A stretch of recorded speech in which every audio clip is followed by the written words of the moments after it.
చిన్నప్పుడు మా తల్లి తండ్రులు మాకు చెవులు ఇవన్నీ కుట్టించలేదండి. కుట్టించకపోతే 4th క్లాస్కి వచ్చాక మేము ఒకరోజు మా మేనత్తల యొక్క చిన్నప్పుడు ఫోటోలు చూసాం. అందులో పెద్ద పెద్ద రింగులు ఇవన్నీ పెట్టుకొని ఉంటే మా అత్తలందరూ ఇప్పుడు తీసేశారు. దేవుడు మాట్లాడితే చిన్నప్పుడు బాగా పెట్టుకున్నారు కదా డాడీ, మమ్మల్ని ఎందుకు బలవంతంగా తీసేయిస్తారు?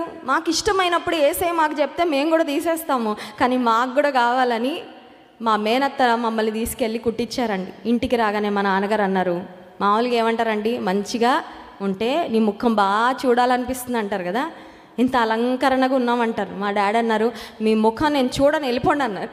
ఏంటి, మీ ముఖం నేను చూడని వెళ్ళిపోండి అంటే ఒక 2 రోజులు మా డాడీ మా ఫేస్లే చూడలేదు.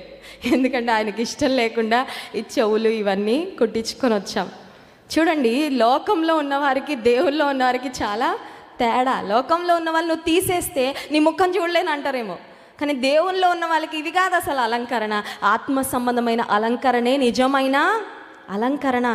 కీర్తనల గ్రంథం 96వ కీర్తన 9వ వచనం చూడండి. 96వ కీర్తన 9వ వచనం, పరిశుద్ధాలంకారములు ధరించుకొని యెహోవాకు నమస్కారము. నీవు దేవుని మందిరానికి వచ్చేటప్పుడు నీకు అలంకరణ ఏంటంటే పరిశుద్ధతే నీకు అలంకరణ. హల్లెలూయా.